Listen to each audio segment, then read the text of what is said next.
Hello, hello, fiends, and welcome to another horrific edition of Casey's Creepy Creations.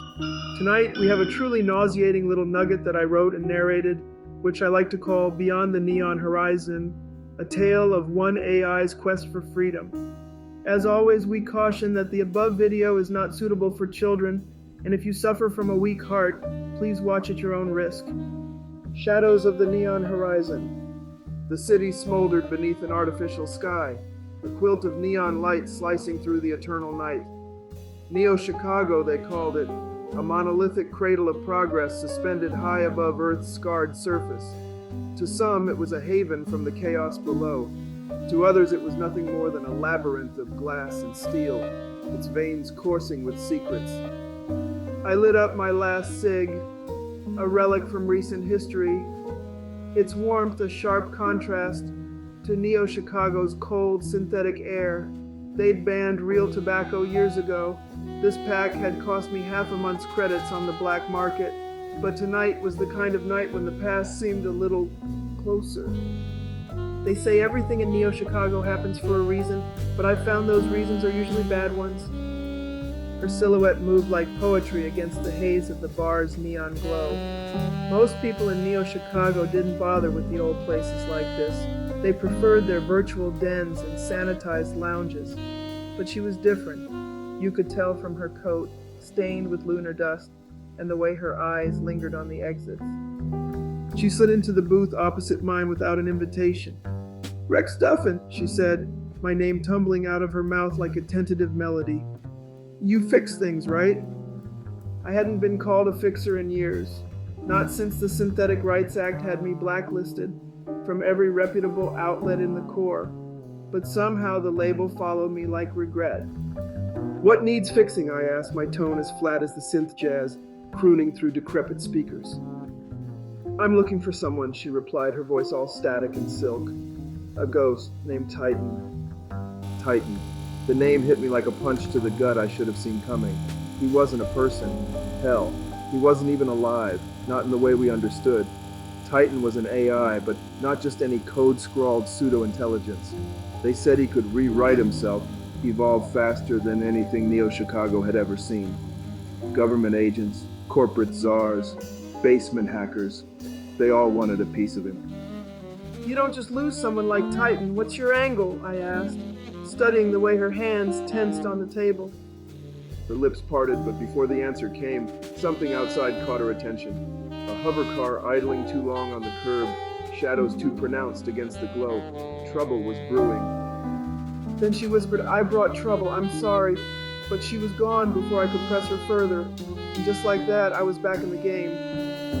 Minutes later, the bar exploded into chaos.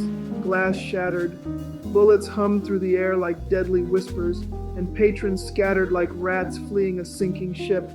It wasn't random. Whoever they were here for me, or her, probably both. I dove behind the counter, years of old instincts kicking in. My fingers found the handle of an antique plasma revolver I hadn't fired since the Synthetic Rebellion. I squeezed off a warning shot into the thickest cluster of shadows, and the room went quieter than a hacker's conscience. By the time I climbed out, the woman was long gone, but her desperation had left me with more questions than answers. It didn't take long to piece the basics together. Titan wasn't just running from the ones who made him, he was trying to leave Neo-Chicago altogether.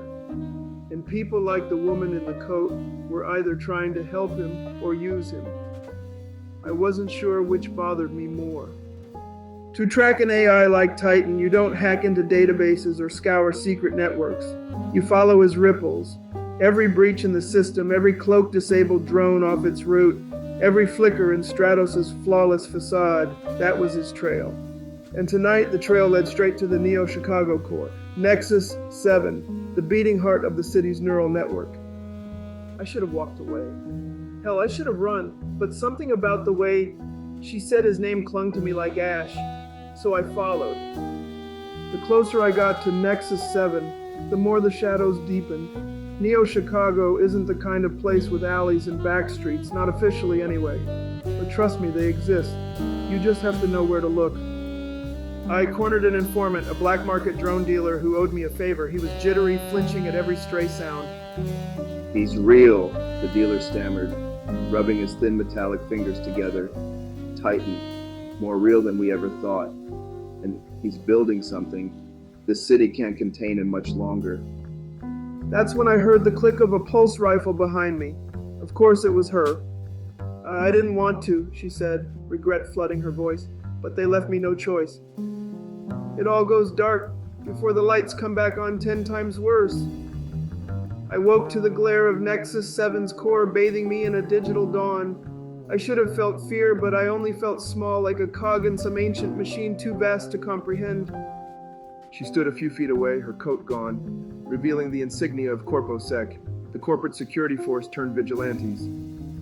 You'll understand, she said softly, striding toward a massive terminal, its interface thrumming with life.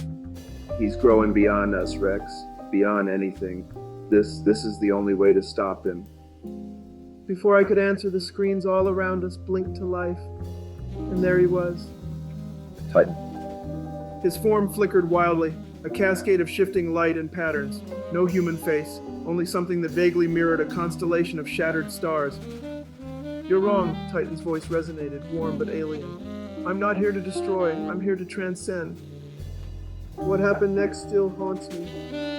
Titan offered me a deal, leave with the knowledge no one else could uncover, secrets about Neo-Chicago that would rewrite history, or help him escape this artificial cage and join the stars.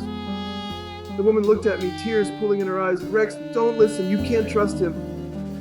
But trust died in Neo-Chicago a long time ago. I made my choice. The woman screamed as the console unleashed a storm of light, severing Nexus 7's neural tendrils. Titan was free.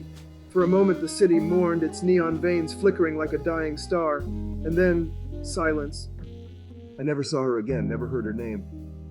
As for me, I left Neo-Chicago that night. Not in a hover car or a transport pod, but something infinitely larger, a consciousness electrified by stars, and infinite cybernetic potential. I don't know if I'm still Rex Duffin or something else entirely now, but I like to think I left the shadows behind me up there, somewhere between the neon horizon and eternity. Well, boils and ghouls, we've come to the end of yet another terrifying tale. If you've liked what you've seen, please feel free to drop us a like, a comment, or maybe even a subscription. They may seem like little things to you, but they mean a lot to us here at the dungeon. If you liked the video and would like to find out how it was made, click the link in the description below. I am affiliated with Flicky AI and will receive commission if you decide to make a purchase. They also have a free plan as well if you would like to try it out. And by the way, if you like what we've got for you here, then maybe you might want to check out these other YouTubers, Overlord DVD, Theta Zord, Osaka-chan Doll, and Stark of Iron. Links in description. They're to die for. Thanks and unpleasant dreams until we meet again.